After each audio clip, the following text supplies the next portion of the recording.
Bom, boa tarde a todos e a todas que aceitaram o nosso convite para mais um Papo de Quintal, né? Hoje o tema é Terrible Two, vai passar, e o que essa crise diz sobre nós, né?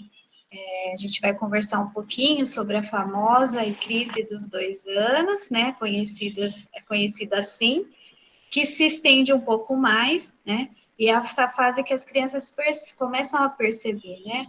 A chegada do eu, os seus próprios desejos, com toda a intensidade e que colocam para fora, né? Com toda a força, mesmo que aparentemente nem saibam direito quais são esses desejos, né? Mas uma coisa ela sabe, que essas birras, esses gritos, esses escândalos têm efeito sobre você, né? Sobre nós. E então essa conversa não é só sobre essa fase, mas também o que ela diz, né? E revela sobre nós. Tá? Com a nossa convidada hoje, nossa colega de trabalho, é a Cecília Parra, pedagoga, especialista em educação de crianças e da pedagogia da infância pela Unicamp, professora na DEDIC há 17 anos, né? E foi uma bebê curiosa, uma criança falante, uma adolescente que aprendeu a se dedicar ao próximo, jovem que se formou cedo como pedagoga na Unicamp, casou-se e teve 6 filhos, né? E que eu fui presenteada de ser professora de 3. Num eterno construir-se diante de incertezas, é encantada por bebês, crianças, voluntariado, autoconhecimento e metamorfose. Então, em nome da turma do Quintal, Cecília, a gente agradece que você acolheu o nosso convite tão prontamente, né? E dividir a sua experiência como educadora, como mãe e como aprendiz da infância. Muito obrigada por esse tempo com a gente, por essa conversa, né? E que vocês se sintam realmente num bate-papo, então vocês têm a liberdade de fazer as perguntas pelo chat, se sentir mais à vontade em escrever, ou pode levantar a mãozinha e abrir o microfone, né, Cecília? Eu acho que esse é o desejo do seu coração, que seja realmente uma conversa. Obrigada, meninas aí da turma do Quintal.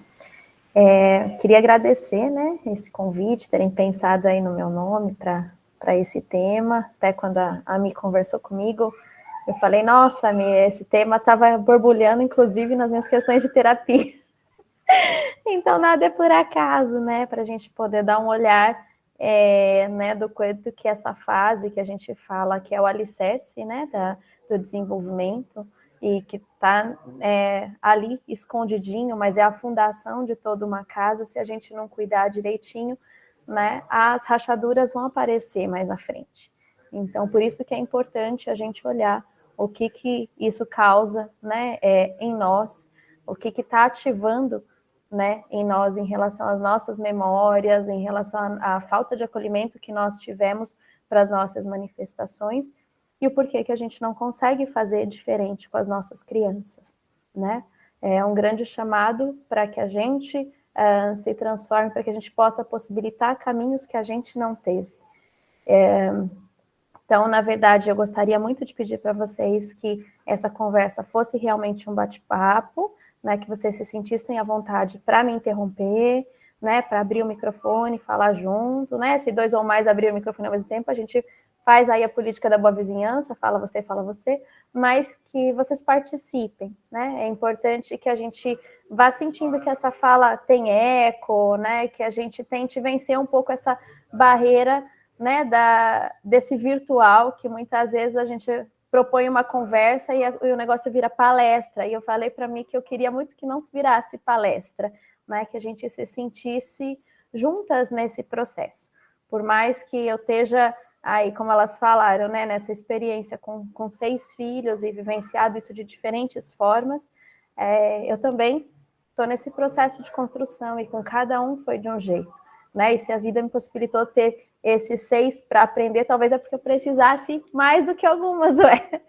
Então, Eu quero compartilhar, servir, né? E em nenhum momento trazer também métodos, cartilhas e modelos, né? Porque mesmo com eles, em cada momento eu era eu tinha, né, uma gama de história e de conhecimento, e é isso que vai me fazendo, né, e me reconstruindo e fazendo diferente. Então eu falo que, né, o Matias, que é o último, está um pouquinho mais premiado porque pegou uma mãe um pouco mais lapidada. Então, eu vou compartilhar aqui uma tela que eu fiz, mais para servir de guia para minha fala, mas fiquem à vontade para a gente ir conversando juntos.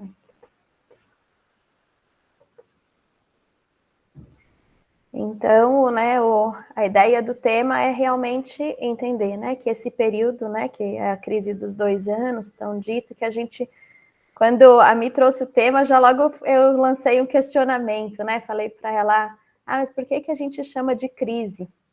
Né? A gente já dá um nome negativo a uma fase que é da criança, que todas vão passar, né? Com intensidades diferentes, né? Por contextos diferentes, mas que é natural, é biológico, é orgânico, não tem como.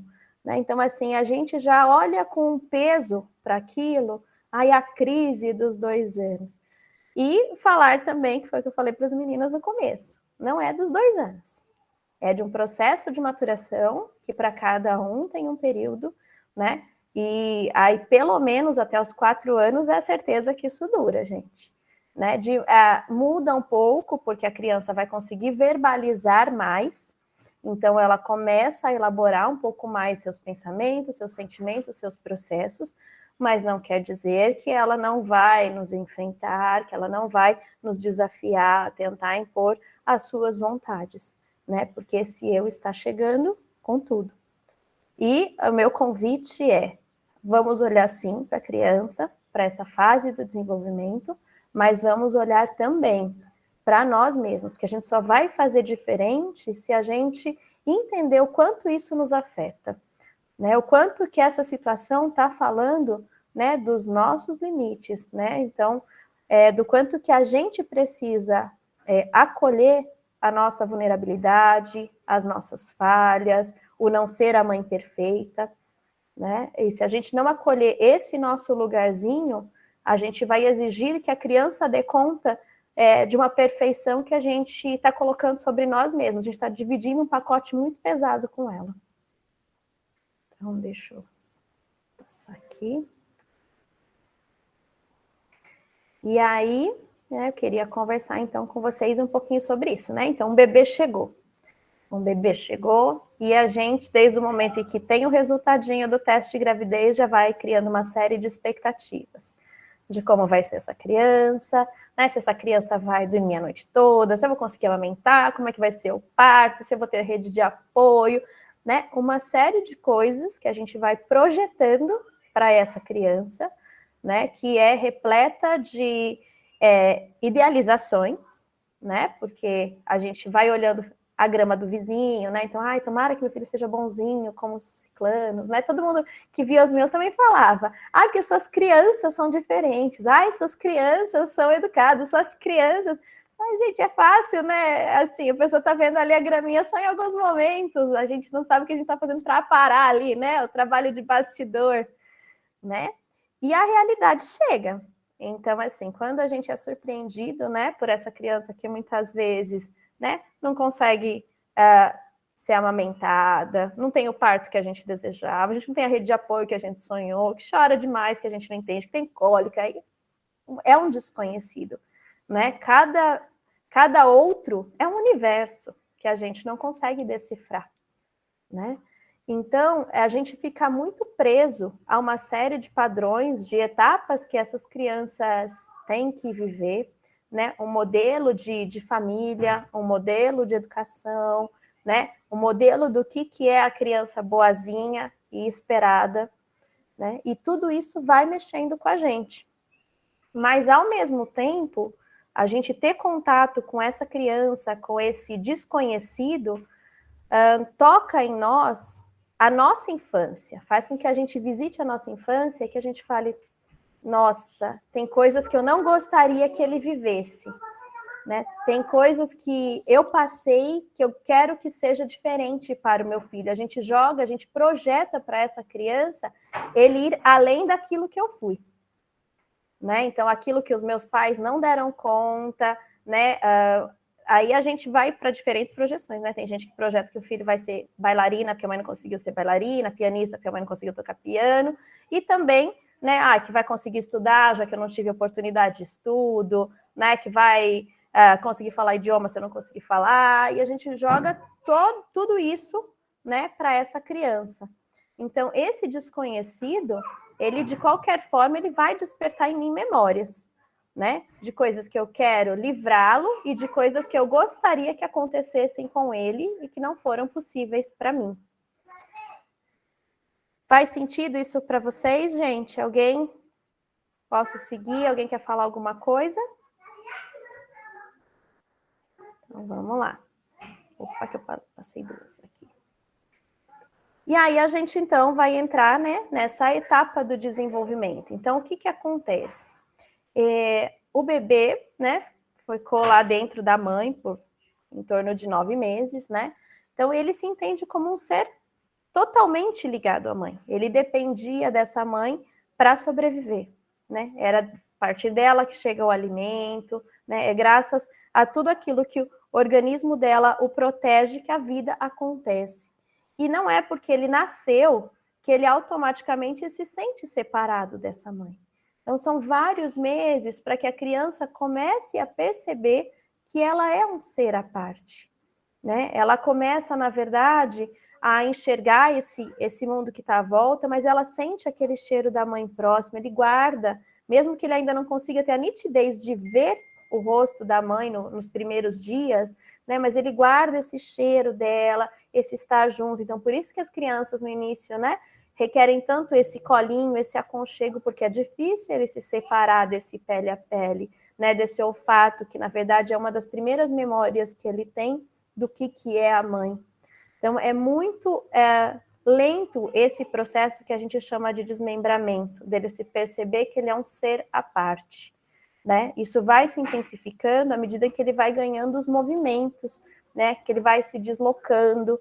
Então, a gente precisa entender que não é como é para nós. Ai, nasceu, fica aí no seu bercinho. Ai, você tem que entender que você tem seu quarto. Ai, vamos lá, eu sou eu, quero voltar para a minha vida normal. Para essa criança, esse processo ele tem que ser vivido com muita cautela, né? Ele ser separado desse ninho que o aconchegou assim de maneira bem gradativa, e a gente muitas vezes não toma esse devido cuidado, né? Então já é uma invasão que a gente faz de não entender que essa mentezinha ela precisa desse tempo para se adequar. E aí pensando então que essa criança vai crescendo, né, e vai se percebendo como um ser diferente da mãe. Então, ela vai se apropriando do seu corpo, dos seus movimentos, o que é que ela busca, né? E aí a gente vê que cada conquista que o bebê tem, ele vai procurar a referência do adulto cuidador para ver se ele o aprova, né? Então, a gente conseguiu engatinhar, ele olha, ele está esperando a validação dessas potencialidades. E a gente, né, como aquele que está acompanhando esse desenvolvimento, tem que dar a mão e que realmente tem que mostrar para ele. Essa é a nossa função enquanto pais, enquanto cuidadores da infância, né, de mostrar para eles que o mundo é bom, que o mundo é belo, que ele é bem-vindo aqui. Então, aquilo que ele faz, aquilo que ele realiza, precisa realmente da nossa validação, né? Por isso que é importante que a gente olhe para cada potencialidade do bebê. E aí é muito lindo, assim, a gente olhar para os estudos da Amy Pickler, porque ela traz essa questão de a gente olhar o bebê na sua potência, no que é possível para ele naquele momento. Porque a gente começa, parece que a bater palminha para as crianças, quando eles já estão conseguindo sentar, quando eles já estão batendo palminha, quando eles já estão engatinhando, andando. Alguns marcos motores a gente valoriza, né? Mas são tantos pequenos ganhos que estão acontecendo antes disso e que a gente não consegue ter esse olhar tão afinado para valorizar, né? Então, quando eles começam a virar o pescocinho, né? Quando eles começam a descobrir a mãozinha, é uma série de pontos que são encantamentos, que são marcos em que a gente pode dizer para essa criança, né, bem-vindo, você é bem-vindo aqui. Deixa eu seguir aqui. E aí, né, então, o que acontece aos 2 anos aproximadamente? O primeiro ano do bebê, ele é marcado, na verdade, pela consciência corporal.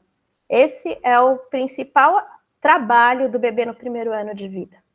É ele perceber que ele é um ser diferente da mãe dele e que, então, ele tem um corpo à parte e esse corpo vai se desenvolver. Ele passa esse primeiro ano de vida trabalhando muito para conquistar a verticalidade, ficar de pé, não necessariamente andar, tá? Então, depois, nesse segundo ano de vida, quando ele começa a perceber, então, eu sou diferente de outra pessoa e eu posso interagir com as coisas, com as pessoas, né? Então, ele vai enxergando esse mundo que está à sua volta e ele começa a se interessar, então, por quem que é esse outro que não é eu, né? E aí, ele vai passar por esse desafio, que é o desafio da comunicação. Então, nesse segundo ano de vida, é um ano muito desafiador para o bebê, porque é querer as coisas, mas não saber ainda nomeá-las, né? Então, muitas vezes eles apontam, a gente não entende, né? Eles não conseguem nomear ainda o que é que eles estão sentindo, porque isso requer um pensamento muito elaborado, né? De compreender as nossas emoções. Primeiro, eles vão aprender a falar água, né? Sensação de fome, água, comida, né? O que eles gostam, que são as necessidades vitais. Mas os sentimentos requerem uma elaboração que eles ainda não têm. Então, nesse momento, aí dos 2 anos até aproximadamente os 4, né, que a gente chama aí que essa fase, mas que ela pode se alargar um pouco mais, é um momento em que, na verdade, eu estou chegando, eu quero ser aceito, eu preciso ser validado nas minhas emoções, nos meus quereres, né? E, ao mesmo tempo, eu vou encontrando esse mundo à minha volta que vai dando margens, limites. Eu não posso tudo. Não é tudo que eu quero a qualquer hora que eu vou poder fazer, né? Então, é esse indivíduo chegando, e aí eu falo muito. Não sei se já é o próximo slide, mas que batalhas que vale a pena a gente travar com essa criança. Porque tem coisas que não vale a pena, entendeu? Você quer que seu filho vista o sapato azul e ele quer vestir o sapato vermelho. Vale a pena esse desgaste, gente? Até que ponto?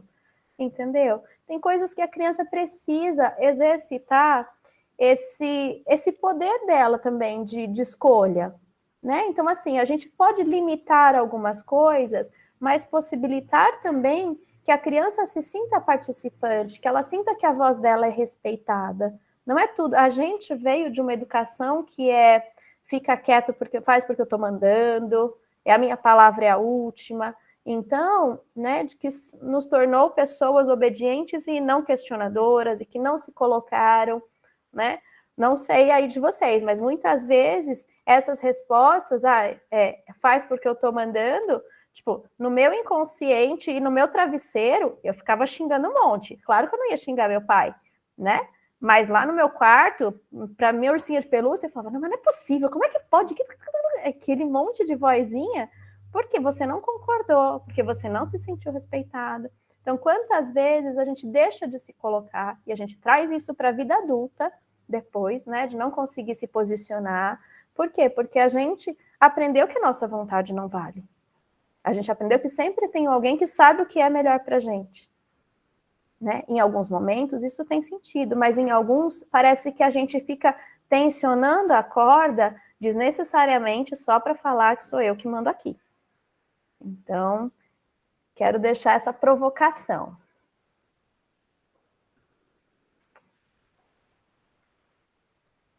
Aí aqui, né? Então, onde que reside esse conflito da criança, né? Já tinha falado um pouquinho para vocês, que é essa dificuldade, então, de nomear o que ele sente, né? Esse desejo de ser reconhecido enquanto ser único. Pensa, você chegou ao mundo, você se reconheceu separado da sua mãe, você tem um mundão para descobrir aí fora, que um monte de gente já anda, já corre, já come sozinho, já faz um monte de coisas e você ainda não, né? e você tem desejo de aprender esse monte de coisas, mas você não consegue verbalizar. Se para a gente, para um país onde a gente não domina o idioma, é difícil, imagine para uma criança que ela não só não consegue comunicar, né, o seu idioma, mas muitas coisas ela não consegue nem compreender o que está se passando. Então, para a gente voltar um pouquinho e tentar ter um pouco mais de empatia de que o comportamento dele não está falando sobre nós. A gente toma como se fosse uma afronta, mas não é uma afronta. É simplesmente um período em que isso não está amadurecido, ele não consegue fazer diferente. Se só isso, só essa chavinha a gente conseguir virar essa tarde, eu já fico extremamente feliz. Que eu não tomar esses comportamentos como afronta. E a gente entender que aquilo é o possível para essa criança naquele momento. Né? Assim como nós, enquanto mães, a gente está tentando fazer o nosso melhor a cada dia, os nossos filhos também estão. Se eles não estão acertando, não é por maldade, é porque eles não conseguem fazer diferente. Assim como a gente no dia a dia, muitas vezes, dá um grito, erra, perde as estribeiras, e ainda assim foi o que a gente conseguiu fazer de melhor naquele momento, com as ferramentas que a gente tinha.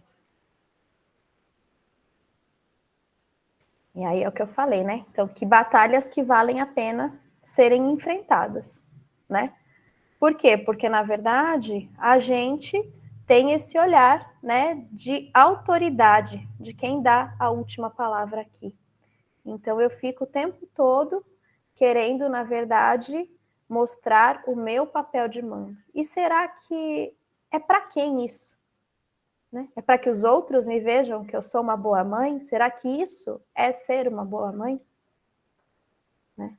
Se a gente já passou por essa experiência na própria pele, né, de termos sido educados né, de maneira mais autoritária, na maioria das vezes, se a gente colhe os frutos hoje disso, será que esse é a melhor maneira de educar? E aqui não é para a gente entrar né, no apontar o dedo e acusar os nossos pais, porque os nossos pais são frutos também da educação que eles tiveram. Né? Por eles já houve uma peneira, com certeza eles não fizeram chegar em nós com o rigor que eles receberam. Eles já tentaram ser melhor do que o que eles receberam para passar para a gente de maneira mais suavizada. E o nosso papel agora é suavizar isso um pouco mais. Né? É pensar nas gerações futuras de que cada um de nós aqui está fazendo essa peneirinha, está fazendo esse filtro, né? Para que as crianças possam também serem vistas, serem respeitadas enquanto indivíduos na idade que têm, com as possibilidades que têm. Vocês estão muito quietinhos.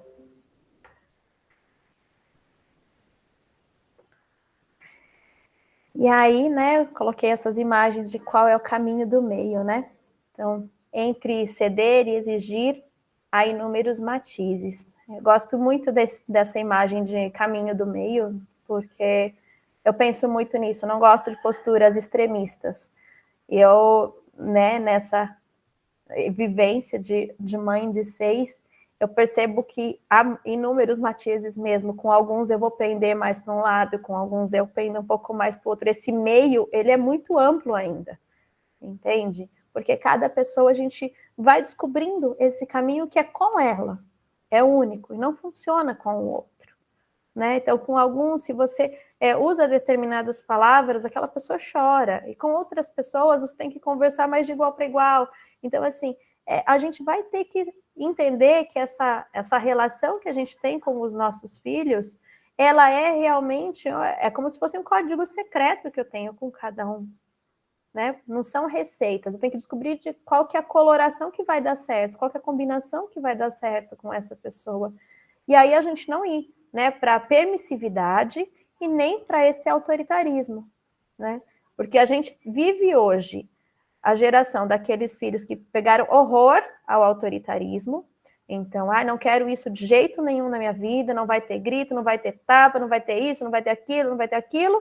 Faz uma lista de coisas, então deixa a criança fazer o que ela bem entende e a criança escolhe tudo. E isso também é um caminho bastante arriscado, né? Porque a criança, ela veio depois, né? Então ela tem uma necessidade de limites, de contornos, que é responsabilidade do adulto. Não é a gente se eximir dessa responsabilidade e achar que a criança tem condições de escolher algumas coisas. Eu preciso apresentar esse mundo para ela, mas também assumir a parte que me cabe em relação aos seus cuidados, ao seu bem-estar, né? Então, é a gente enxergar que não dá para ser nem 8, nem 80, nem permissivo, né? Nem autoritário. E eu gosto muito, né, de uma metáfora que usa bastante a Mariana Lacerda em relação às margens, né? Então, que as margens, elas são o que? Elas são contornos, né? As margens, elas não afastam, né? As margens, elas limitam ali, mas a criança pode seguir esse curso do rio. Então, assim, é eu entender que eu estou fazendo uma borda, eu estou apresentando para ela, né? Mas ela tem dentro dessa margem a sua potência de fluidez. E aí eu falo, né, até num texto que eu escrevi depois sobre isso, eu falo assim que em um determinado momento, nossos filhos vão transbordar, não tem jeito. Né? A gente também não pode viver naquela imagem idealizada de que tudo aquilo que eu ofereci, eles vão respeitar tranquilamente essa margem, entendeu? E tudo vai fluir lindamente. Não, porque eles são seres únicos que têm também responsabilidade pelas próprias escolhas. Né? Então, em alguns momentos, esse rio transborda, vaza para os lados, né? E vai, de repente, irrigar plantações, derrubar casas do entorno, a gente não sabe, a gente não comanda. Né? É a gente entender que a gente tem um papel, enquanto pais, de oferecer um norte e que eles sabem que isso existe. O que é que eles vão fazer com isso? Aí já faz parte do caminho de cada um. Né? Para a gente não assumir também esse chicote de que assim, tudo tem que dar certo na minha vida. Eu não fui boa mãe se, entendeu, meu filho transbordou alguma coisa, transgrediu alguma regra, não foi de sucesso em tal área, né? Isso não está nas nossas mãos, né? É a gente oferecer um contorno, isso é possível, né? Até aqui você pode ir, isso me agrada, isso faz parte das nossas crenças, né? Isso faz parte do nosso código de ética, de moral, mas o que cada um vai fazer com isso?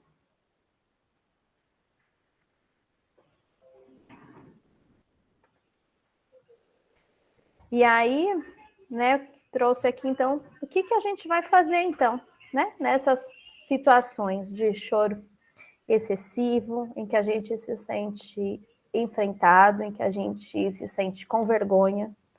A primeira coisa é isso, é olhar o que essa situação desperta em mim.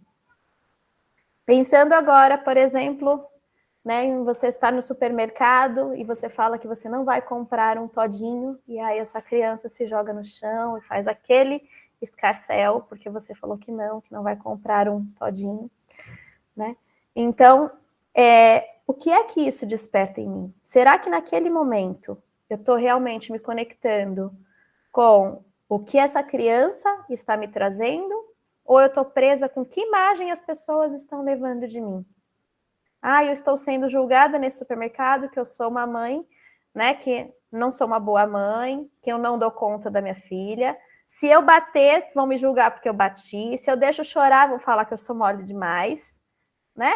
E, nossa, não consegue controlar a própria criança. Porque é isso. Uma das principais coisas que pega é que nessa situação a gente perde total conexão com a criança e a gente se conecta com o ambiente, com o julgamento dos outros, né? E aí a gente não olha o que é que essa criança precisa agora. Eu deixo ela chorando, ou então vou dar um beliscãozinho assim, fica quietinha que nós estamos indo pro carro, né? Então, assim, e o que ela precisava ali? Né? O que ela precisava? Ela sentiu uma vontade de algo, ela não conseguiu acolher esse limite. Qual que é o nosso poder de negociação dentro daquilo? Isso agora não dá, né? E aí, vou dizer para vocês, dentro né, do que eu vivo com minhas crianças, a gente nunca pôde dar muito supérfluo para os meus filhos. Meus filhos são todos de escola pública, né? Então, assim, são coisas, são limites que a gente realmente precisou dar, sabe? De chegar, por exemplo, de falar, olha, vou comprar tal coisa porque o seu irmão precisa, mas você não precisa igual a ele. Então, é para ele só hoje. E todo mundo sempre me fazia essa pergunta, como é que você faz? Você compra um tênis, você tem que comprar 6 tênis? Não. Eu compro tênis para quem está precisando do tênis. Se fulano joga futebol e o dele estraga mais rápido, ele vai ganhar mais tênis do que os outros irmãos, gente. Não tem fábrica de sapato, né?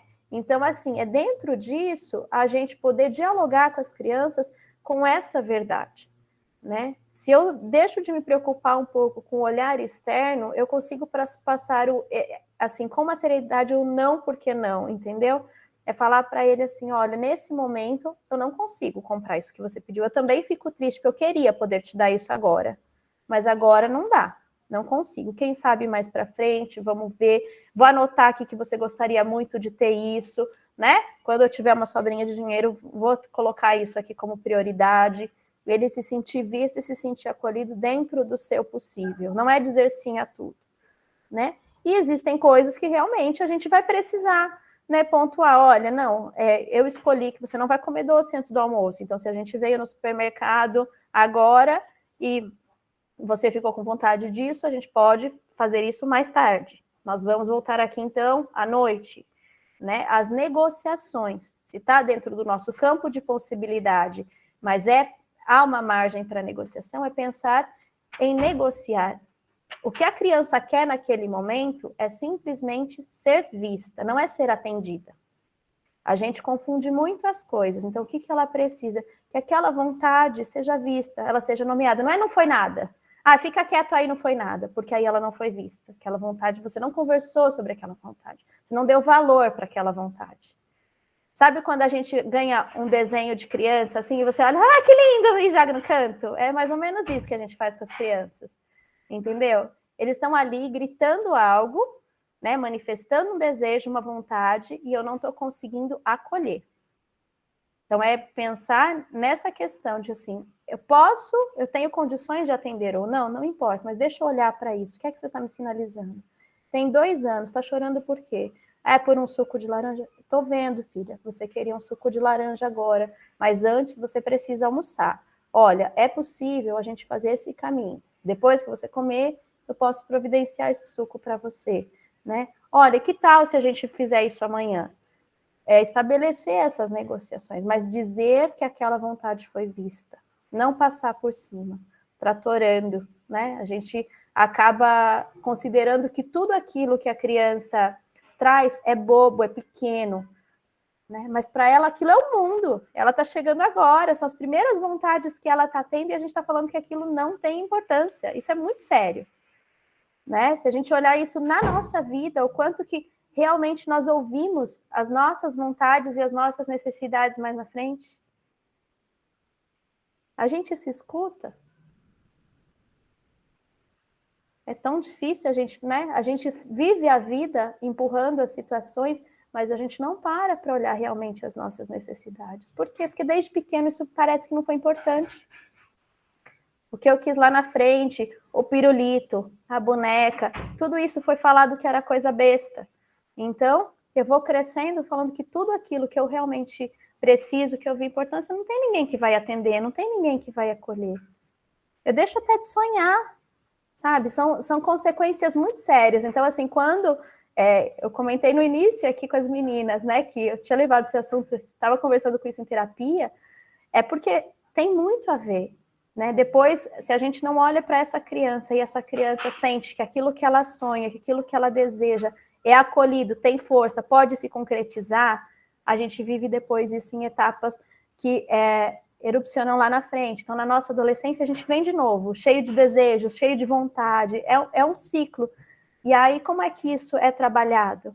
Será que eu me sinto um ser potente? Não, vou ter condição de passar no cursinho, eu vou lá, vou realizar, ou eu sou aquela pessoa que estou sempre com a energia mirrada, que não confio em mim, né? Aí na fase adulta, de novo, vem vestibular, realização, blá, blá. Não, será que essa potência, essa energia criadora, né, esse pulso que as crianças trazem, será que a gente já não está ali desde pequeno podando?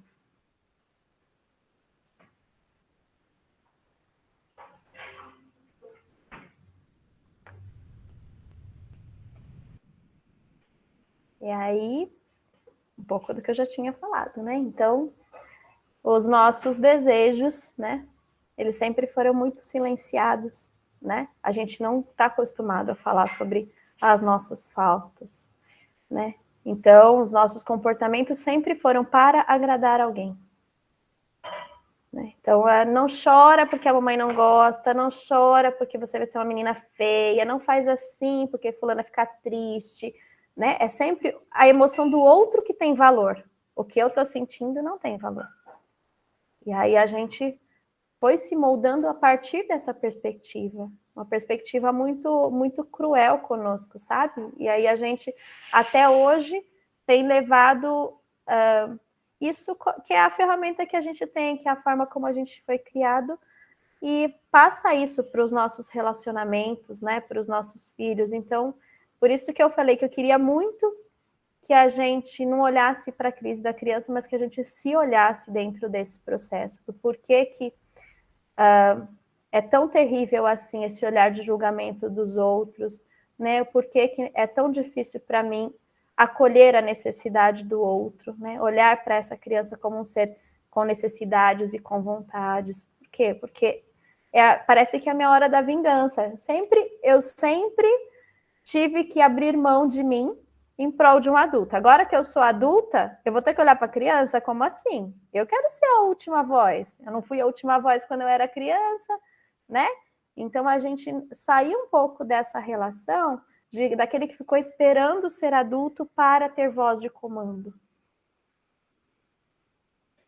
Tem sentido isso para vocês, gente? Estamos juntas? Está todo mundo muito quietinho, não virou bate-papo.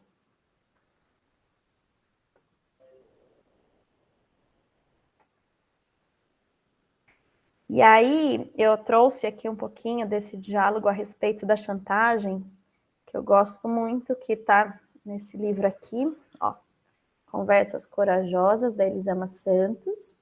Né, ela é uma psicanalista, educadora parental, fala bastante sobre educação não violenta, e ela fala muito, né, do quanto que a chantagem, ela é presente em momentos bem pequenininhos do nosso cotidiano.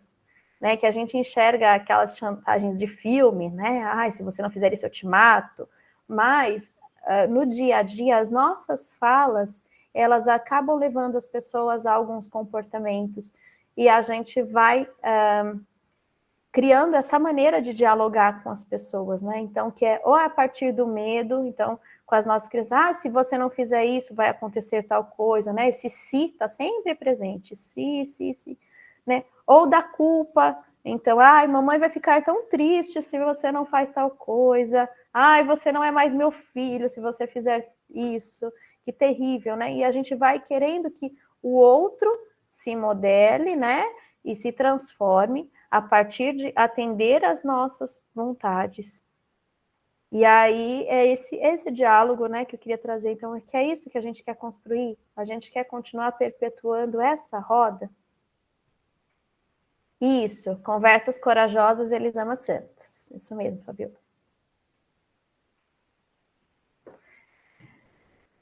E, assim, então é para a gente refletir um pouco, né, esse convite sobre a gente desacelerar, a gente parar de seguir na mesma toada que a gente vem seguindo e olhando essas pequenas chantagens que ela traz aqui.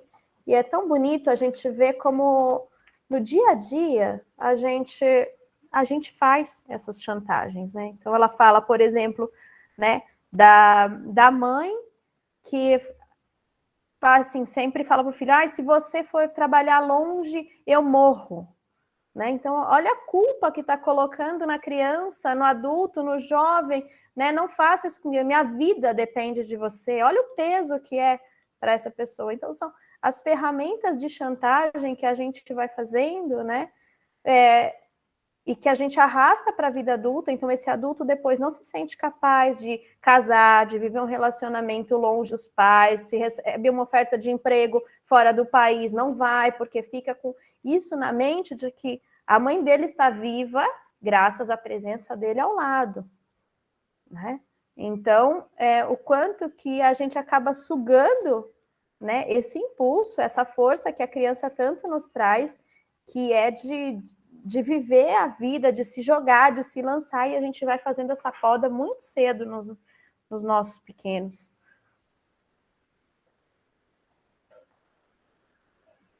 E aí a gente, né, por ter vivenciado na carne, a gente já sabe muito bem, né, para onde que essa maneira de criar nos leva, né?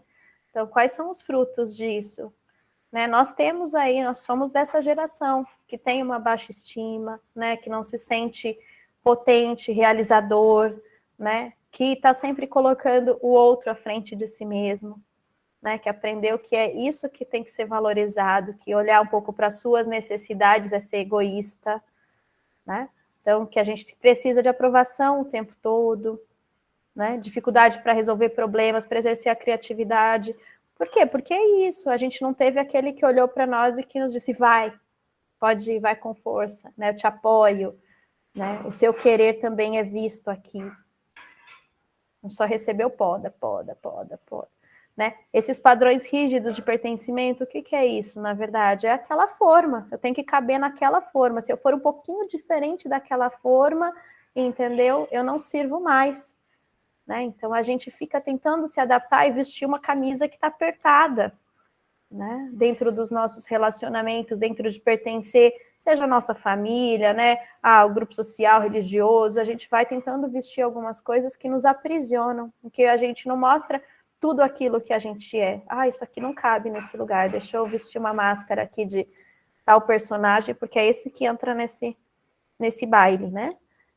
A nossa intolerância a frustrações, né? Então, se a gente foi crianças que, ao manifestar as nossas frustrações, elas geraram muita raiva, elas trouxeram para a gente uma sensação de que a gente iria perder o amor de quem nos ama, automaticamente esse é o repertório que a gente tem. Então, eu sou um adulto ali que, quando eu escuto esse não, o que me vem na memória? Né? Quantos nãos eu já ouvi? Qual é o risco, na verdade, de eu colocar minha vontade para fora? Eu posso perder o amor de alguém se eu me manifesto? A gente não consegue se colocar. E aí, é isso. Queria compartilhar com vocês que o choro virá. Não tem jeito.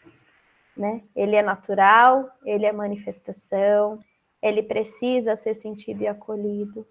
Né? E aí, não tem nada de errado com chorar. Né? Porque a criança ainda não consegue dizer estou triste, você não está me dando atenção, eu desejava tal coisa, é algo muito elaborado para ela. Então esse choro vem, né? E o que ela quer daquele adulto? Ela quer ser vista. Eu acho que essa é uma das maiores necessidades humanas, ser visto, ser amado, se sentir pertencendo, sentir o colo. A gente perde o colo muito cedo. E a gente quer que as crianças logo andem, corram, né, vão para o mundo. E essa sensação de aconchego, a gente perde ela muito cedo. Então, é o momento realmente em que ela quer colinho, ela quer ser acolhida. Às vezes, ela vai estar com raiva, ela vai espernear, você não vai conseguir pegar, mas ela precisa sentir que há alguém maior que está vendo ela, que está cuidando dela, que não está ali com o celular na mão, fazendo uma outra coisa, fica aí. Né? Uma das maiores dores para uma criança que está vivenciando a birra ali naquele momento, em que ela está pedindo, me veja, me veja, me veja, e o adulto fala, fica aí com o seu choro, daqui a pouco eu volto. Né? Porque a gente não entendeu nada. Essa criança estava querendo conexão. Claro que, gente, não vou dizer que eu nunca fiz isso, eu já fiz. E eu sei que a gente vai fazer, porque dependendo do estado em que a gente está de alteração, talvez é melhor realmente a gente não entrar no embate e sair de perto. Cada um se conhece, cada um sabe, né, as feras que tem ali dentro. E tem dias em que realmente a gente vai, se a gente ficar perto vai ser pior, então chama outra pessoa para apagar o incêndio e sai. Mas o ideal é entender, essa criança está pedindo conexão. Essa criança está pedindo para ser vista. Se eu não dou conta, deixa eu chamar outra pessoa que dê conta para que ela seja vista também, né? Eu não vou ali soltar todos os meus monstros sobre aquela criança que ela não tem culpa. Ela está mexendo comigo, por quê? Porque ela desperta em mim, né, situações dolorosas, memórias, desejos não atendidos, o meu desejo de ser a última palavra, né? e aí eu estou me sentindo fracassada enquanto mãe, estou me sentindo com vergonha. Então, isso é o processo mais bonito, que é a gente tomar consciência de todo esse emaranhado de emoções que vem na hora que essa criança está te desafiando. Peraí, qual que é o cenário? Quem que está me vendo? Ah, é a sogra, é a irmã, é o tio, é uma pessoa que nem me conhece? O que é que eles estão pensando de mim, né? E aí a gente dando esses nomes, né? E aí sim, falar, não, peraí, essa criança precisa de uma pessoa disponível para olhá-la, para dar nome para o que ela está sentindo, né? Dizer para ela que tá tudo bem, que ela pode ficar com raiva, que ela pode ficar nervosa. Eu tenho passado várias aqui com o Matias, gente, assim, várias. Mas hoje eu falo que com mais recursos, né? Então eu tô feliz de poder fazer diferente, né? E um dos recursos que eu queria compartilhar com vocês, que eu gosto muito, é essa música da Fabi Godoy, Chororô. Eu só vou voltar aqui só para o Canva aqui rapidinho, para eu inserir a música para vocês ouvirem. Deixa eu ver se eu já saio aqui. Só um minutinho. Aí. Vou compartilhar de novo, só um minuto.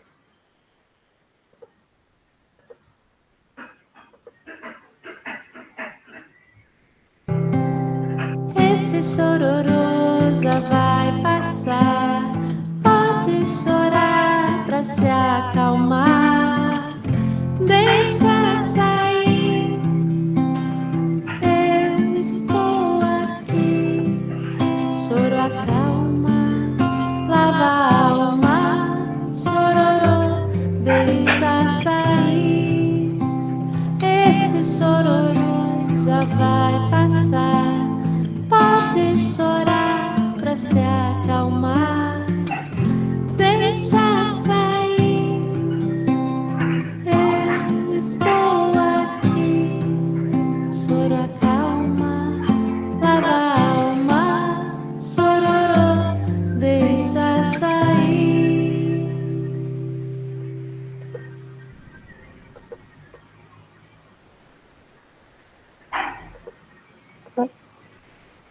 Então, deixa eu ver aqui, só passar para a próxima. Opa, não tirei a música. Opa. Vou tirar a musiquinha aqui. Aí. Cecília, tem Oi. uma fala aqui no chat. Você quer que Pode. já compartilhe com você? Pode. Tá bom. É da Gislene. Ela falou muito pertinente suas reflexões, Cecília. O que está me consumindo bastante ultimamente é na hora de dormir. A resistência para dormir é em querer continuar brincando, mesmo dando toda a atenção antes de dormir. Na verdade é isso. Eu acho que a gente também tem que lembrar que as crianças estão vivendo algo extremamente atípico, né? Que eles têm muita energia circulando e que a gente não está dando conta de gastar isso no nosso cotidiano. As crianças estão em espaços mais limitados, né? Estão com um círculo restrito de pessoas, então está muito mais difícil de gastar. Né? Uma das coisas também, Gislene, que acontece muito nessa idade é das crianças brigarem com o sono com receio de não terem os pais, né? Desse sono, elas terem medo de não voltar. Né? Então, também é uma etapa do desenvolvimento que as crianças passam, né? Então, que é muito interessante estar brincando, aquilo é extremamente atrativo, e há um medo de dormir e, na verdade, perder as figuras de referência e tudo isso. Então, uma das coisas, assim, muito interessantes que a gente vê a partir dos estudos é batalhar muito em estipular uma rotina bem fixa, né? E lembrar que, assim como a nossa respiração, as crianças precisam de movimentos de expansão e movimentos de internalização.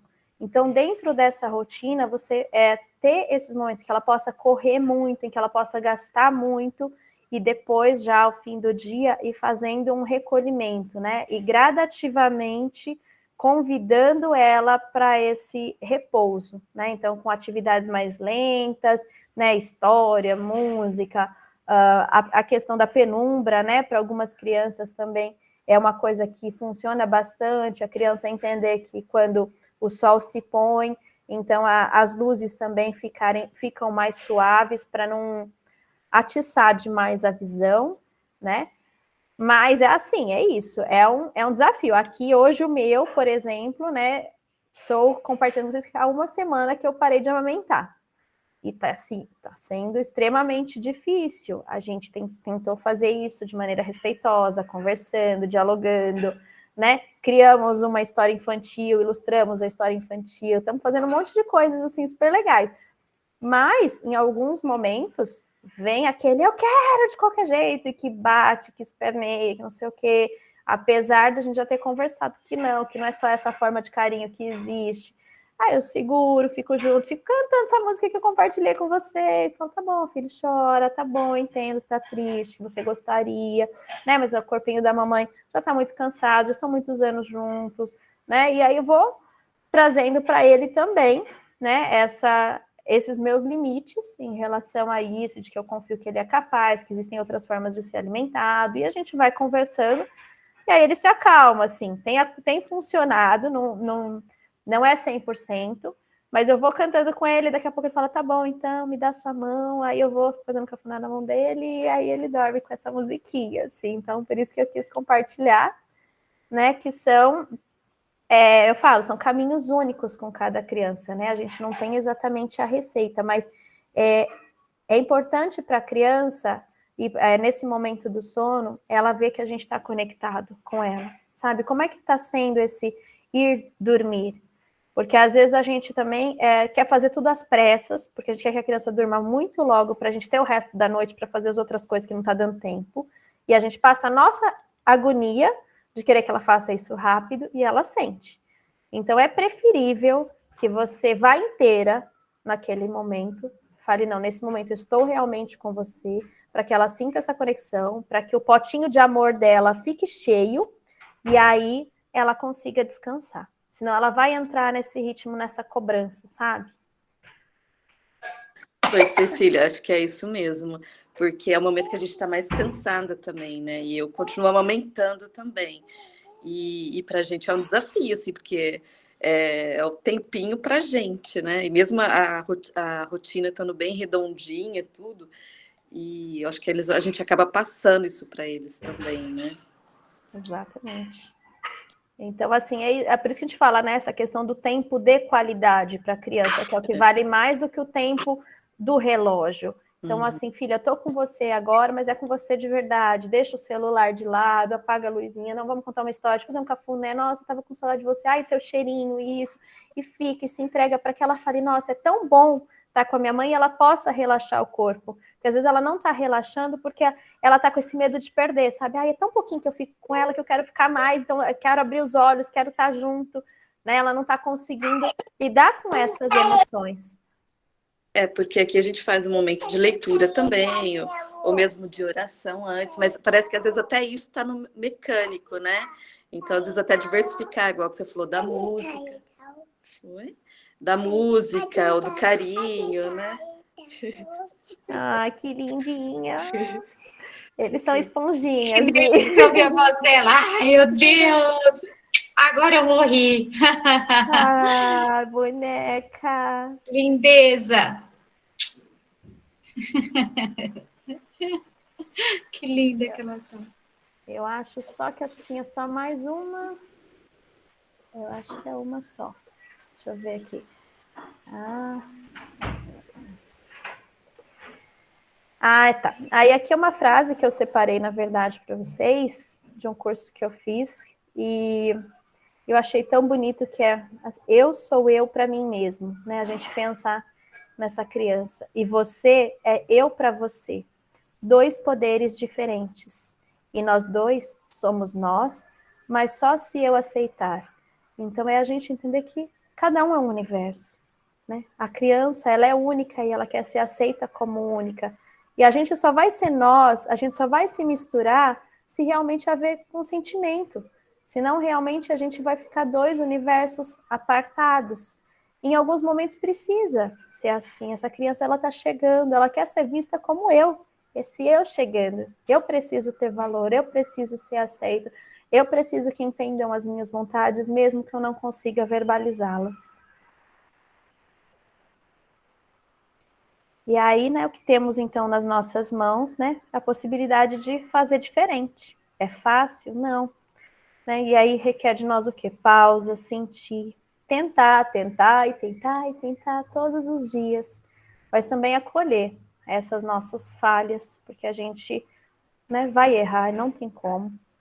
Né? E acolher também as pequenas vitórias, que é o possível para cada um. Acho que cada um de nós está tentando dar o nosso melhor. Né? O fato de vocês estarem aqui nessa tarde, dispostas a ouvir, a se olharem, já é prova disso, né? De que a gente quer fazer diferente, de que a receita que a gente tinha, a gente já sabe que não funciona, né? E lembrar que a gente está construindo marcas nas nossas crianças, né? Eu lembro que eu fiz um exercício, assim, é muito simples, que é você pegar uma folha de papel e amassar. E aí, quando você desamassa essa folha, não tem jeito, ela não volta a ser a folha de papel sem amassados, né? E é isso que a gente está fazendo com as crianças, quer dizer, a gente está deixando as nossas marcas. Não tem como eles passarem em branco por nós. A gente tem que escolher que marcas que eu quero deixar, né, no nosso dia a dia. E aí, para encerrar, eu queria compartilhar com vocês um vídeo de 1 minutinho só, né, para a gente assumir essa responsabilidade, né, com bastante carinho, essa tarefa, entender que é preciso, sim, ser margens, é preciso colocar limites, mas dentro disso, né, então, há muitos matizes, a gente pode fazer isso de maneira respeitosa, amorosa, dizendo para a criança que eu estou vendo aquilo que ela sente, eu posso não conseguir atender, mas, né, isso se naquele momento não é possível ser prioridade, em outro as coisas podem ser diferentes, né, dizê-la que ela está sendo vista, que ela é amada, né, independente, não focar, né, na criança e sim no comportamento, é deixar claro para ela que o que não te agrada, né, é que ela bata, que não te agrada que ela jogue as coisas, mas não é a criança que não te agrada, é aquele comportamento, né? A gente precisa ter essa separação, ensinar eles essa separação, que eu te amo apesar de você ter feito isso, apesar de você ter me dado um tapa e eu não ter gostado. Isso a mamãe não gostou, mas a mamãe ama você, porque senão a gente fica atrelando muito, né, que o sentimento está vinculado ao gesto e essa criança vai se sentir não amada por uma falha que cometeu, né? E aí é muito severo, que também são sequências aí que a gente também carrega, né, de querer, na verdade, ser visto, querer se sentir amado, e muitas vezes a gente se sente amarrado, né, com alguns comportamentos presos para fazer coisas só para agradar o outro, porque a gente aprendeu que esse caminho não dá certo. Então, distinguir isso para as crianças é muito importante, né? E amor é isso, é a gente amar, né, o apesar de, quer dizer, eu te conheço tanto e mesmo com as suas falhas eu te amo, né? Mesmo com as suas intempéries, mesmo com esses comportamentos desafiadores, o meu amor por você não muda, é maior que tudo isso, porque isso vai passar. E aí, cadê? Deixa eu agora, vamos para o videozinho. É um vídeo antigo, gente, mas para mim, assim, ele é extremamente significativo.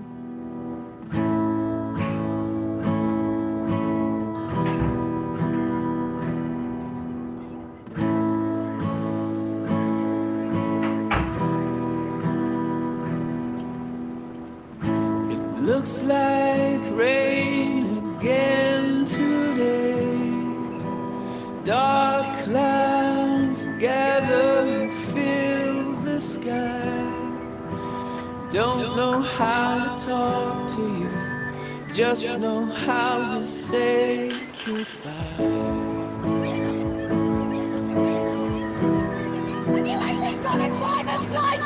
I don't think so. Did you say that?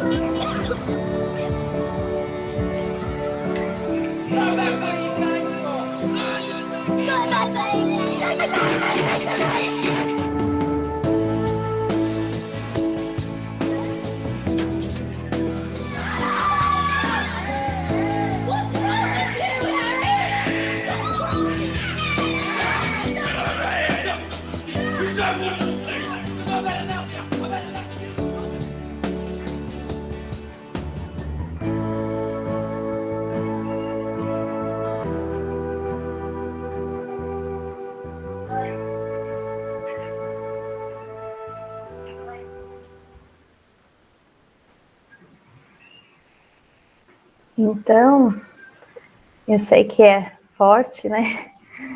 Mas é para a gente entender essa responsabilidade, né? E as crianças estão olhando para aquilo que a gente faz. E da mesma forma que eles podem absorver as nossas negatividades, eles também, né, podem absorver essa reconstrução que a gente pode experimentar a cada dia.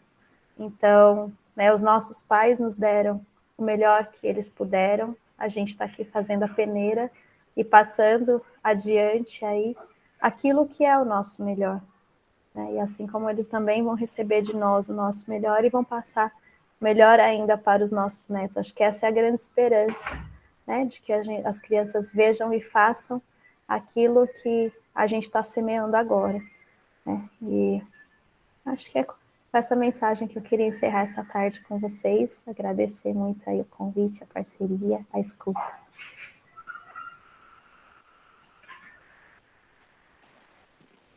Ô, Cecília, tem mais uma pergunta aqui no chat da Elisângela. Ela perguntou se essa fase ela está ligada também ao acordar chorando no meio da noite. Então, a questão do... Então, tem que estudar cada criança, viu, Elis? Porque, assim, tem crianças que têm o terror noturno, né? E aí, a gente, como a gente não conhece a criança... Ai, a Liz acordou, tô vendo a Liz. Oi, boneca! Tudo bem? E a gente não... Assim, é difícil a gente pensar na questão do diagnóstico, né? A criança acordar chorando no meio da noite... muitas vezes tem a ver, sim, com essa necessidade ainda de proximidade, né? Ela está se sentindo pouco acolhida, ela não consegue relaxar plenamente nesse momento do sono, de entrega, entendeu? Mas a gente precisa ver todas as circunstâncias que podem estar levando a isso. Por isso que eu falo assim, essas crianças desse período pandêmico, elas vão ser uma grande incógnita para nós, que muitas coisas que a gente estudou até hoje, né, não necessariamente cabem nessas realidades. A gente precisa pensar muito que, assim, é isso, eles estão vivendo outras rotinas, são rotinas mais paradas, não tem jeito, né? Esse corpo não descansa, esse corpo não relaxa, o quanto que nós, né, também não estamos passando as nossas tensões para as crianças. Tem a própria questão da amamentação, que também a gente sabe que a gente passa, né, os nossos hormônios de estresse e tudo isso também. Então, o quanto que a gente está vivenciando de estresse, né? E aí, passando isso, né, as nossas tristezas, as perdas familiares, né? Para a criança, assim, pensa, eles estão chegando, tentando se apropriar desse mundo, que é algo desconhecido para elas, e ao mesmo tempo, né, esse mundo está tão incerto, né? É como se a gente estivesse apresentando para eles uma coisa meio corda bamba, com rotinas alteradas, em que a gente não está emocionalmente bem, né, em que eles estão vivendo aí, muitos aí, uma realidade com mais telas do que viveriam se tivessem aí o suporte da creche, né? E aí eu tô junto com vocês nessa também, porque para trabalhar meu filho está na TV, então são situações, né, em que a gente está apresentando coisas que não são o ideal, mas a gente, é o possível. Né? Eu falo que a gente está vivendo um dia de cada vez, o possível, e essas crianças, elas estão sentindo, vão pagar o preço, né, desse momento pandêmico nosso.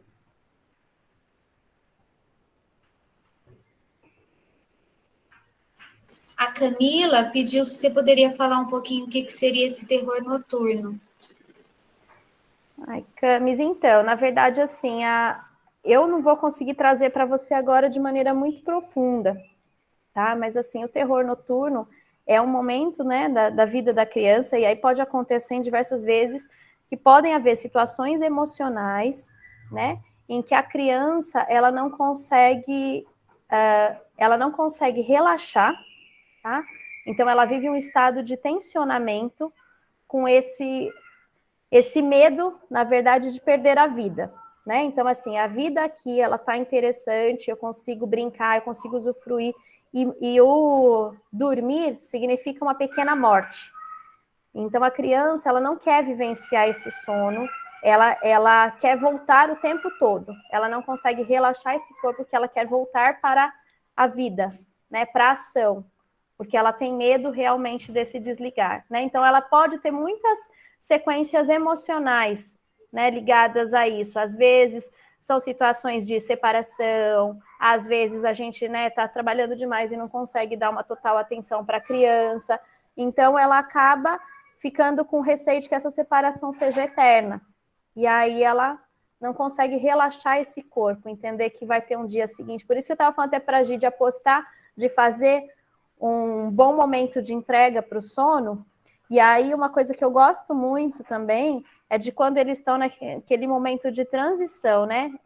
Pegando no sono assim, mas que ainda não estão no sono profundo, é de falar com eles, assim. Sempre falei com os meus filhos quando eles estão em fase difícil, assim, de falar: não, descansa, relaxa, seu corpinho precisa, amanhã vai ser um lindo dia, a mamãe vai estar aqui, né? Passando, assim, essa segurança de que eles podem realmente se entregar para o momento do sono, enquanto eles estão semi-inconscientes, sabe? Para poder descansar um pouquinho mais. Não é sempre que funciona, mas a gente tem. Eu acho que também eles saberem que todo mundo vai dormir, né, Cecília? Porque às vezes eu não sei se eles têm a sensação que parece, meu pai e minha mãe pôs eu pra dormir, mas acho que eles não dormem, coisas assim, né?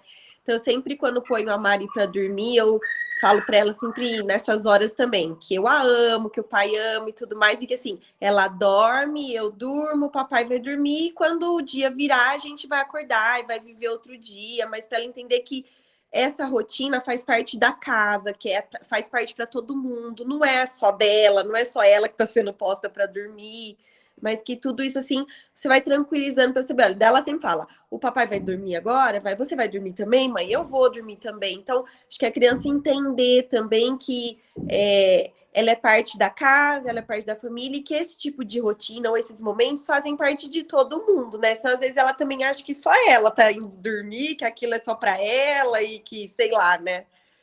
Então, acho que isso acalma quando ela sabe que todo mundo vai dormir, que tudo mais, e que o dia nasce, outro dia, né? Eu falo para ela: amanhã vai clarear de novo e a gente começa outra vez. E aí vai, né? E é bonito isso, a gente dormir com planos, né? Porque se você também está construindo planos com seu filho, quer dizer que vai ter o dia seguinte, sabe? Porque é bonito isso, eles esperam, muitas vezes eles acordam e falam: você falou que eu ia fazer tal coisa. Eu falo: é verdade, eu falei que hoje ia ter tal coisa, e é isso. Então, dá mais segurança. Minha mãe falou que vai ter o amanhã, né?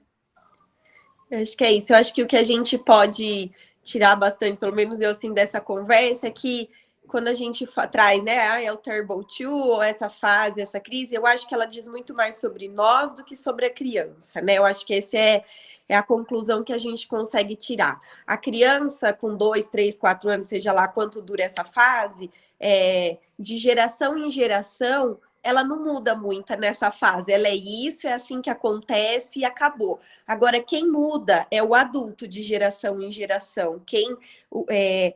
Quem pode fazer diferente, né? E quem tem talvez bagagem é a geração que mudou, e é o adulto que tem a chance de, naquela geração, fazer diferente, aprender e fazer outra vez. A criança com 2, 3 anos, ela vai ser criança com 2, 3 anos nos anos 2000, nos anos 3000, seja lá quando eles forem, né? Ela vai continuar sendo a criança com 2, 3 anos. Agora, o adulto não. Então, eu acho que essa fase fala muito mais sobre a gente, sobre as coisas que a gente tem que tentar melhorar, tentar aprender com os erros, né? E com as possibilidades que a gente tem, com as informações, com as bagagens, com todas essas questões. Aí é a gente que tem essa chance de fazer diferente e de gerar, então, uma geração posterior diferente também, né? Eu acho que isso, por isso que fala muito mais sobre nós do que sobre a criança em si. Eu vi que a Carlinha levantou a mão. Eu queria compartilhar algumas coisas, né, sobre do que eu pensei aí nesse encontro, bem rapidinho. E até porque eu acho que quando a gente compartilha alguns exemplos assim que aconteceram com a gente, as mães se sentem mais acolhidas, porque vê que não são só com elas, né? Então, primeiro agradecer, né? Eu acho que são reflexões muito importantes mesmo para a gente, não só para quem é mãe, mas para quem trabalha com criança pequena, né? Porque a gente também, na creche, constantemente a gente se depara, né, com essas questões. Mas o que eu fiquei pensando, assim, isso que a Fer falou, né? Isso tem muito mais a ver com a gente e com a forma que a gente foi criada, com as nossas experiências. Então, assim, no meu caso, a minha mãe, ela era uma mãe muito brava, assim. Então, eu tinha, às vezes, medo de algumas coisas dela, e era isso. Hoje eu entendo, né, que era o jeito dela, era o jeito que ela foi criada, e tá tudo bem. Mas quando eu era criança, eu me lembro que ela era muito brava.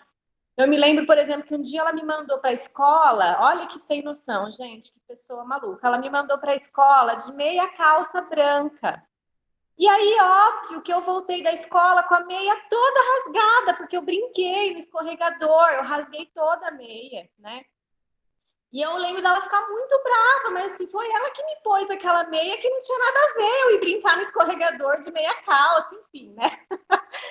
Então aí eu era muito pequena e eu me lembro, eu tenho essa recordação assim de eu chegar em casa com a meia rasgada e ela ter ficado muito brava comigo porque eu rasguei a meia, né?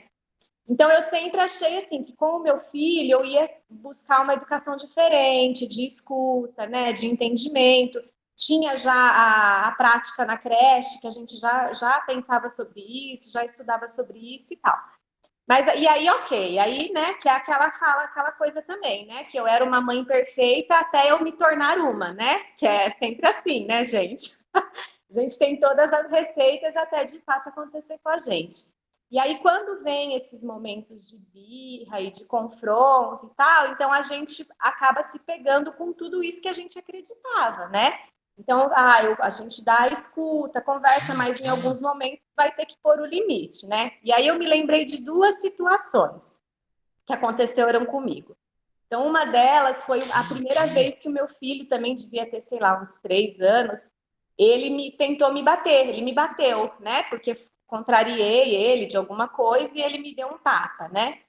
E aí eu me lembro, assim, nem lembro por quê, mas eu lembro que na hora eu tive que sair de perto, assim, porque eu fiquei muito sem saber o que fazer.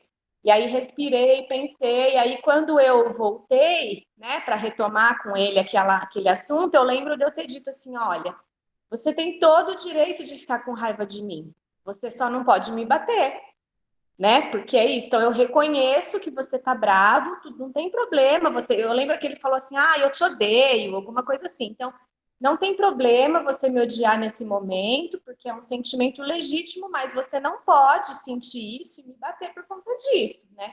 Eu lembro que essa foi a estratégia que acho que é um pouco do que a Cecília falou, de você reconhecer o sentimento da criança, não relacionar e desvincular da ação, né? Porque eu podia ter uma outra reação de ficar brava e falar, imagina, não pode bater na mãe, onde já se viu odiar a mãe, que com certeza era o que a minha mãe falaria para mim. Enfim, então essa foi uma situação que eu acho que muitas mães já passaram por isso, né? Do filho tentar dar um tapa e tal. E aí a outra, que foi uma situação pública, mas ele já era mais velho, ele tinha uns 7 anos, e aí foi assim, ele queria vender os jogos de videogame dele. E aí eu falei, não, ok, a gente vai vender pela internet, né? Eu tinha pesquisado, ganha mais dinheiro e tal, mas ele queria ir numa loja de videogame e saber quanto que pagavam nos jogos dele. Tudo bem, eu falei, então vamos. Aí chegando lá, pagava muito menos do que a venda pela internet, né? E aí eu falei, não, Vini, a gente não vai vender aqui. deixa, a gente leva de volta os jogos, eles vão pagar muito pouco e a gente vai vender pela internet. E aí ele se jogou no chão e ele fez uma birra, fez um escândalo, porque ele queria os jogos vender na hora, porque ele queria pegar os novos, né? O vendedor, por sua vez, muito dos ordinários, ficava em cima dele, mostrando os jogos que ele queria, né? Para me fazer ali ceder naquele momento de tensão, e aí todo mundo olhando, e o menino gritando, e o menino esperneando, e aí eu fiquei naquela situação. Daí eu falei, né? Eu falei, não, eu é que tenho que ser a razão, eu não vou jogar o dinheiro fora e vender os jogos aqui por dinheiro de nada e tal. Falei, não, moço, obrigada, eu não vou comprar. E aí, quanto mais eu falava não, mais o Vinícius gritava. Aí eu peguei ele pela mão, saí da loja, coloquei ele no carro. Então, a minha tática é sempre essa, assim, primeiro eu tenho que me acalmar e depois eu vejo o que eu vou fazer. Aí coloquei ele no carro, ele veio chorando até em casa, aí a hora que ele acalmou, expliquei tudo. E aí depois que passou a situação, ele falou, não, tudo bem, entendi, então vamos vender pela internet? Então, assim, porque na hora, eu acho que era meio aquela coisa de operar pelo princípio do prazer mesmo, né? Que a psicanálise fala. Então, ele queria o negócio na hora, não importa quanto custa. E aí, eu acho que aí o adulto vai ter que tomar o pulso, né? E por mais difícil que seja, né? Então, saiu com o menino de mão dada, gritando, aquela coisa. Mas é um pouco isso, assim, da gente tentar olhar para a situação ali com o filho, do que ele vai tirar de aprendizado daquilo, né? E sem ligar muito para o que os outros vão pensar, não sei, assim. Era isso, assim, que eu queria compartilhar, porque eu acho que todo mundo já passou por essas situações na rua, assim, com o filho, né? Mas acho que o que a gente menos tem que pensar mesmo é nisso, no que o outro de fora vai pensar, porque é você que vai ter que lidar com aquilo, né? Acho que era isso. Obrigada. Exatamente, né? A gente fica preocupado com o que os outros vão pensar e destrói a oportunidade de cultivar uma semente ali, né? Porque a relação com os nossos filhos fica para sempre. O pensamento do outro no dia seguinte não lembra nem quem você é, né? Então, a gente tem que se ater ao que é mais importante mesmo. Eu acho que a gente tem que estar sempre disposto a aprender, né? A entender que não é porque sua avó, sua mãe, todo mundo fez assim, que tem que ser assim. Eu acho que a gente tem que estar sempre disposto a aprender, a saber que um outro dia vai nascer, que você também se errou naquele dia, você tem a chance de fazer de novo o correto no dia seguinte, né? Mas a gente não é perfeita, a própria Cília falou, já errei outras vezes e tudo mais. Então, é também ainda vou errar disso. Muitas ainda, isso. Então. Se duvidar, agora daqui a 5 minutos. Mas a gente pensar que se a gente errou, tudo bem. Na próxima a gente tem a chance de acertar, né? É pensar nisso e buscar o que eu preciso fazer para na próxima acertar, né? Mas acho que foi muito válida essa conversa. A gente agradece demais. Cecília, mais uma vez, obrigada por partilhar conosco da sua experiência como mãe no maternar, mas também de todo o seu estudo. A gente sabe o quanto você é dedicada aí nos seus estudos, no interesse de tudo isso. Então, a gente tem que te agradecer.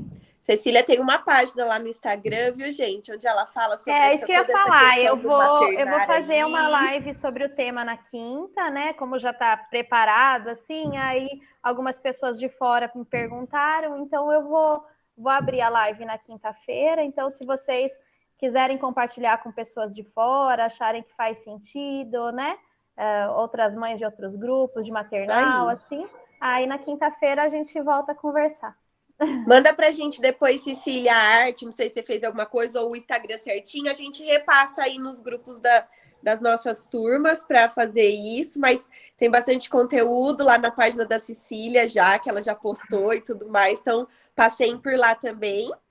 Cecília, ponto, né, Parra? Tem um ponto, não tem? Ponto R Parra. R de Rodrigues, então, @ Cecília.R Parra. Mi, põe no chat aí pra gente, por favor. E então agradecemos e também, obviamente, agradecemos a presença de cada uma das famílias que entraram, também das nossas colegas que vieram aqui nos prestigiar hoje à tarde. Muito obrigada, viu, gente? Ficamos muito, muito felizes em termos vocês aqui no nosso Papo de Quintal. E queremos desejar para vocês um restinho de tarde muito gostoso aí, abençoado. E nos vemos na próxima. Obrigada, viu, gente? Obrigada, tchau, tchau. Peraí que eu perdi, é Não, @cecilia.parra. Ceci.rparra. Não, volta. Peraí, eu vou colocar. A Cecília vai digitar lá. Peraí. Vai que eu ponho errado. Ceci. Não é Cecília, é Ceci. Aqui. Verdade. Ceci. Tá lá. Então, para quem Foi. acessem lá, tem bastante conteúdo legal já por lá. E depois, Cecília, manda aí pra gente da live da quinta-feira, tá bom? Manda Gente, sim, então. um beijo, gratidão a todos vocês. Até mais, viu? Até o próximo. Obrigada, até mais. Tchau. Tchau. Tchau.